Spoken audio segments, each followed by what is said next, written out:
Hello and welcome back. Once again, it is time for the Comics Coffee Table. Pull up a chair, grab a cuppa, and join us. Leave the real world over there. Pull up a chair to our very own Comics Coffee Table. Kick up your feet, have a snack, take a break, and we're going to talk about comic books just for a few moments every day, 3 p.m. U.S. Eastern. Did I say daily? Daily. That's right. It's like the Daily Planet, but not. It's the Daily Comics Talk. We do it every day, and I think it's great. I am taking this year's show, and I'm using these two books that I got for Christmas from my parents. This is the Overstreet Guide to Grading Comics, 6th edition, published 2021. This is the Overstreet Comic Book Price Guide, 52nd edition, for 2022-2023, current. Yes. So these were given to me by my parents. So this year, is dedicated to my parents. Thank you very much. I'm rebagging, reboarding, and reboxing my entire collection. And the mission of this show is to spread the awareness that your local comic book shop needs your business. I could be ordering supplies from my online supply chain, the one with the free shipping and the free television network. But no, I go to my comic book shop and I pick them up myself there at the brick and mortar mom and pop shops. And I'm getting my boxes there, getting my acid-free backing boards there. And I'm getting the bags that they have in stock. They get the polypyrene bags right now. Mylars and Mylites are on their way. I am assured this by the owner and their staff at my LCS. Thank you so very much for tuning in today. You are the most important ingredient in our recipe. This daily conversation that we have, this comic book shop style conversation that we have here, 3 p.m. U.S. Eastern. Did I mention daily? Indeed. Pika is my executive producer and makes our show notes. This is Drinka, our union boom operator and cameraman. And over there is the Canadian Bear, our studio audience. Pre-recorded live before a studio audience of stuffed animals from our Boston studios. Thank you so very much for tuning in today. I just wanted to let you know that while we are checking out the value, while we are rebagging, reboarding, and reboxing my collection, we're taking the opportunity to go through them, to remember stories about these stories, and our fondnesses for these comic books, these floppies, these monthly magazines. Not just collections, but the serialized monthly magazine form. That's what I've been a lifelong fan of. And I will continue to be so. I am using this opportunity in these two books. You can find their links in the description to their Amazon pages if you want to play along at home. I'm going to get a ballpark estimate of what my collection's worth, and I'm getting a better nose and literally better eyes for the condition of my comic books and what to expect when I'm buying back issues. Because I'm tend to be buying very nostalgic Bronze Age comic books, so there are a lot of first appearances and there are a lot of speculations, and then there is the book, and the book will tell you what their worth is at a certain grade. That's really cool. So while I'm rebagging and reboarding and reboxing, I am not a professional grader. I want you to know that. If you have any questions about the value or condition of your comic books while you're at your LCS, your local comic shop, buying supplies and new funny books or old funny books, ask the staff. Bring your comic books in and be like, hey, what do you think? My friend Yule Carter says anyone that owns a comic book shop should be able to grade comic books. You don't have to send them away to the professional graders and get them slabbed or whatnot. You know what? The owner of your local comic book shop should have that trained eye. I agree with that sentiment, and I'm training my own eye. But like I said, this show is for entertainment purposes only. We're informing and we're entertaining and informing ourselves as we're doing this. And it's been pretty fun. And I'm having a great time hanging out with you. If I can make the 3 p.m. live chat premiere, I will always do that. I'm usually getting out of work around that time. So or could be stuck in the subway, too, where there's barely an internet signal. You get a little one down there. That's pretty cool. But thank you so very much. Continue this comic book shop style conversation in those comments. And away we go. We started talking about 52 the other day. Yeah, a year's worth of weekly comic books. Yeah, and like this one has The Origin of Hawkman with Joe Bennett. Let's look at that one. I think it's really awesome. It's like DC back in the day had a publication called Who's Who. That was back in the early 80s, early to mid 80s. And it was this catalog of every single superhero. And, here we go. It's the origin of Hawkman and Hawkgirl. These 2-page post-Infinite Crisis that reset everything. So did you want to know who Hawkman and Hawkgirl were? Here they are. In their many reincarnations, finding themselves as star-crossed lovers throughout time, and being reincarnated and reunited, and then torn asunder to repeat this all over again. And then came the wrench in the works, and where Kendra Saunders, she rejected Carter Hall, and really did and wanted to break, which is kind of weird spirituality, to break the cycle of rebirth, and you must do something about your karma, and that's Kendra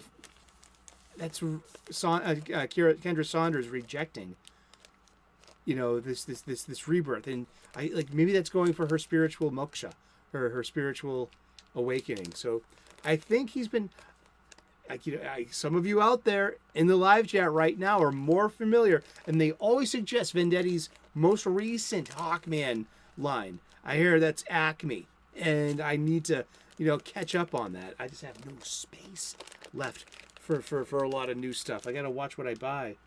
But new 52, the 52 here. It has this little we call it. We know this from our YouTube pages. If you're using Stream Duck, the little Chiron that you can put, the running Chiron that you can put on the bottom of your page. That has the little news ticker. The origins of Black Canary. We got into her last year too, because she's a Golden Age character, and she was one of the first transplants from the old Earth 2, the Golden Age, into Earth 1, and then got convoluted because it became a mother-daughter legacy. And let's see.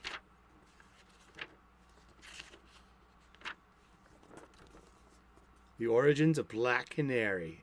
Written by Mark Waid, with art by Howard Chaykin. Look at that. And we got the Canary Cry. And she was part of the Birds of Prey, too. Black Canary, Oracle, Birds of Prey. And she was one of the leaders of Birds of Prey, along with Barbara Gordon. It's a great time. But yeah. Then again, Dinah's mother was the original Black Canary. Yeah, huh? So it goes into the family lineage aspect of the character. Ain't that cool? Yeah, it was a $250 cover price. This was November 8th, 2006. And yeah, so yeah, the comic books help me stop smoking cigarettes. Help me kick the habit. That's nice. But yeah, we're going to look at all of these covers real quick. Catman, issue 29, week 29. And this is where Batman starts. And this is where Grant Morrison is handling the Batman aspect of this, because after this, he'll start writing that Batman. We covered Batman last week. And this is kind of where it started. Grant Morrison was huge. Was one of the architects of this. Jeff Johns, Mark Waid, Greg Rucka, and Grant Morrison. They were like look at the origin of Robin. Let's go look at that. We love Robin here. Hello. Let's check it out. I hope you're having a great day. I hope you're clobbering your problems and not being clobbered by them. This is really good condition here. Seriously, do we see any dings? Any ding going on here? No dings. That's really great. Yeah, usually we see a shitload of spine roll on my funny books. This is crisp, clean, nice corners, nice pages. Does it have that new comic smell? No. Look at the art. Not the art, the ads. Right here. Captain Comet as well. Jeez, Shane Davis. Shane Davis was doing a Captain Comet around there too. He was an amazing artist. The origin of Robin. Here we go. So this is the post-Infinite Crisis Tim Drake. There's been a lot of talk about Tim Drake and Tim Drake's character, and over 30 odd years, over 30. I think he premiered in 1989, and so that would be 34 years. And yeah, let's look at the origin of Robin, of Tim Drake. Now, this is the 1 year later outfit. See, his best friend, Connor Kent, sacrificed himself in the fight against Superboy Prime at the end of Infinite Crisis. See right there on the cover? That's Superboy with the black t-shirt and the blue jeans. And that power armor with the S on there, that's Superboy Prime, the Superboy of Earth Prime. And who is the big bad? It was one of my favorite bad guys. He had a great heel turn. Heel turn means, it's a wrestling terminology where wrestlers are characters, like on WWE, WWF, WCW, and I grew up in the 80s. And so these wrestlers were bigger than life characters, like cartoon characters or superhero characters. And there were heels, who were the bad guys, and you had baby faces, who were the good guys. And there was so Superboy is obviously a baby face, but he has a heel turn. And this is a direct sequel to 1985's Crisis on Infinite Earths. And so this documents the 1 year later, the year in between. So because his best friend died, he dropped the green out of his outfit and has the red and the black as prominent as being the colors to honor Connor. Yeah, huh? And this was written by Mark Waid. And Tim Drake, he figured out who Batman was, and he made the conscious choice to become the third Robin.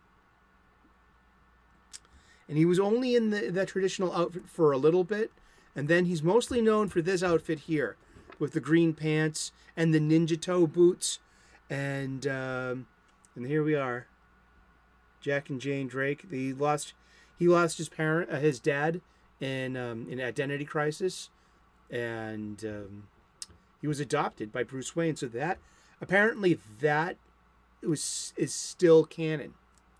So. Yeah, there's Tim Drake. Besides being a skilled detective and acrobat. Yeah, Batman Year 3. And Identity, yeah. So yeah, that's Tim Drake. It doesn't say anything about who he's dating or has dated or will date, or you know what I mean? Nothing dated there. Oh, bad puns. What you gonna do? What you gonna do when they come for? Oh, bad pun. No, Pika did not write that. He doesn't want to take responsibility for that one. What's this anyway? This is the collection. This collects issues number 1 through 7 of Infinite Crisis. I have them in floppy. I only got this because there's a battle scene in something called the battle of the battle for Metropolis, and there's new art in here. There's a new splash page that has more information or more dialogue, and it's art by Phil Jimenez with pickup art in here, just like for flashback stuff, like Jerry Ordway, like when the multiverse, because there is no multiverse that we know of, not yet. There's only the one Earth now, the post-crisis Earth. And Alex Luthor of Earth 3 and the Superboy of Earth Prime wish to bring back their Earths, whatever that they sacrificed. They are now judging this this world. It's gotten too dark. It was a meta commentary on comic books and on fandom as well. Superboy Prime being this great allegory for what we call today like the man baby, or the angry fan, or the fanboy. And there's always a bad pun of him living in his mother's basement, and stuff like that. So this whole Superboy Prime's dissatisfaction. This is not supposed to be like this. Robin's not supposed to be this. Supergirl's not supposed to be this. They're supposed to be, happy. This is supposed to be a bright place. What was our sacrifice about for all of this to come to this awful dark place? This post-Watchmen, post-Dark Knight Returns universe of the late of the past the Copper Age and into the modern age, and how dark and comics got tonally dark and a lot more violent and less happy.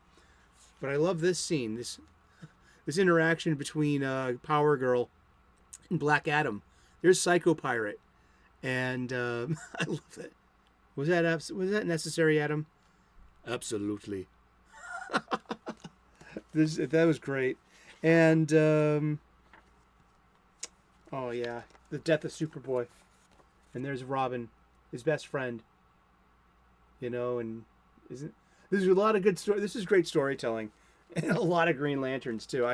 This was great. They had a lot of cover art by Jim Lee. That's some Jim Lee art right there. Seriously, that's mad, ain't that? That is so cool. But I loved Infinite Crisis. I was a big fan of it. And these comics come right out of that too. Were you tuned into Infinite Crisis? Were you tuned into these 52 magazines? What did you think of it? We got Origin of Blue Beetle in this one, Martian Manhunter. Look at all of these covers. J.H. Williams, I think, they have a rotating, the rotating artists here, yeah, of course. Oh, the Origin of Power Girl. I love Power Girl. Is it the boob window? I don't know. But Power Girl was in one of the first I remember getting the...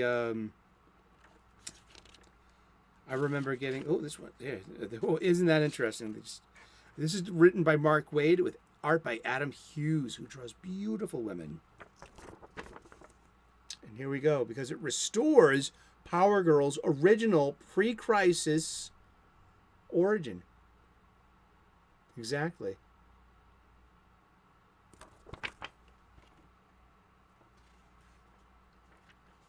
She was born on Earth 2. She came to Earth, and instead of coming to Earth as a she came to Earth as a teenager, and she was raised by her foster parents. She was supposed to take care and raise baby Kal-El, but when she got here, he was a Superman. So that's when the older Superman, him by the grays on his temple, you know what I mean,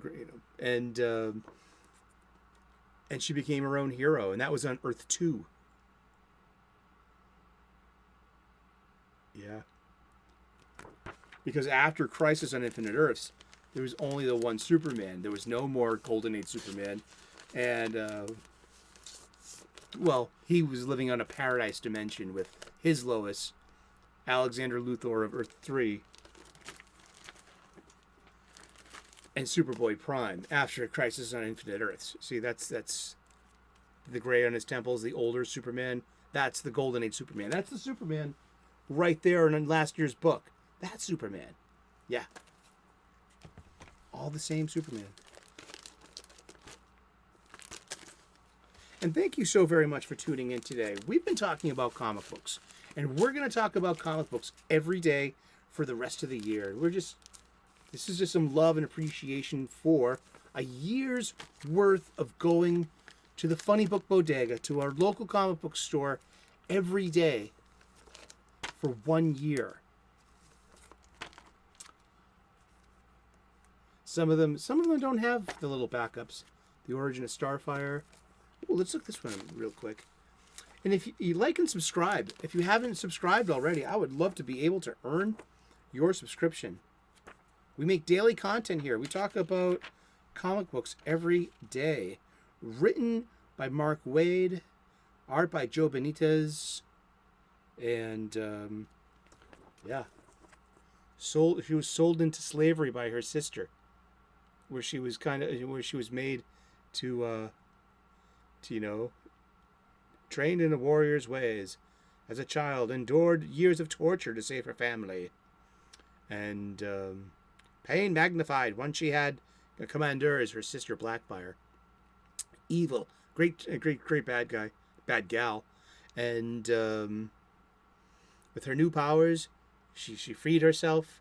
She came to Earth and became one of the new Teen Titans, and the on again off again girlfriend, Dick Grayson. I love those. Starfire's awesome. I think they might have removed the abuse aspect out of her origin ever since, the whole with cultural sensitivities for modern readers, or to not victimize certain types of humans. Well, she's Tamaranian. She's not human, and she's imaginary. I mean, and she's resilient, and she's brave, and I think they might have taken that aspect of her story out of it, because it does, there are adult-minded abuses that she suffered. Let's put it that way. That was I don't even think that was subtext. I think it was pretty much laid out too, and old stuff. Plastic Man, by Ethan Van Sciver. Wow, he wanted to do. He's always said he wanted to do Plastic Man. Oh, I'm gonna take a picture of this and send it to him. Look what I found. You've been talking to... Oh, wow. Just remember, we covered this last year in the golden age of DC Comics.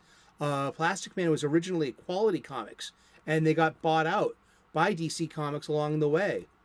And, look at that. Look at those are two people you'll never see in print ever again. Writer, artist, and and he inked his own stuff in this. Wow, that's good. This is when he's starting to, come into his final form. But yeah, I love EVS art.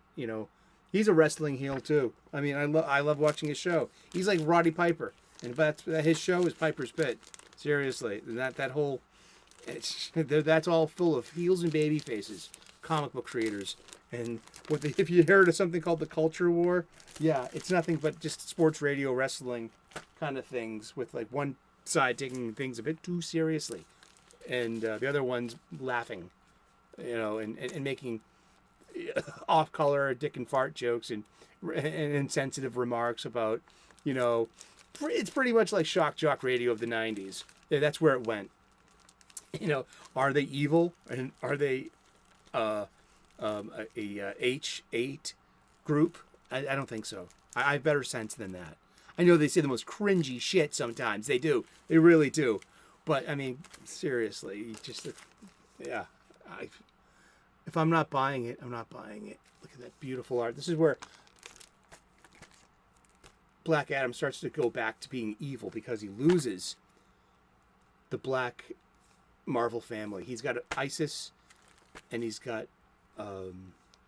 his brother-in-law, Osiris, and they all meet a bad fate, and he goes back to being a bad guy.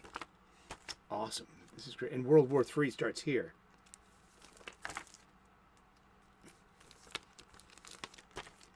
Indeed. It's like a one-day war, but it was the heroes versus Black Adam. And what is the secret of 52? What was the secret of 52? The secret is that there are 52 Earths, and they're new because of what Alex Luthor of Earth 3 and Superboy Prime did. The multiverse was restored partially, and only just really recently, in Dark Crisis on Infinite Earths of 2022, the Infinite Earths have now returned. So our local multiverse of 52 is now expanded back to infinite. And that's some of the story of the DC Crisis. We've been talking about comic books, and we're going to talk about comic books every day for the rest of the year. Please tune in tomorrow, 3 p.m. U.S. Eastern, and we'll find out who we're talking about when we turn the page tomorrow. Like and subscribe. I would love to earn your subscription. We make daily content here. Did I say daily? We talk about cooking, spirituality. We will look at planets in the sky. I'll point them out to you. And would love to be part of your YouTube day. Thank you so very much. God bless. Namaste. Good luck. And we will see you again tomorrow in those funny pages. Bye-bye.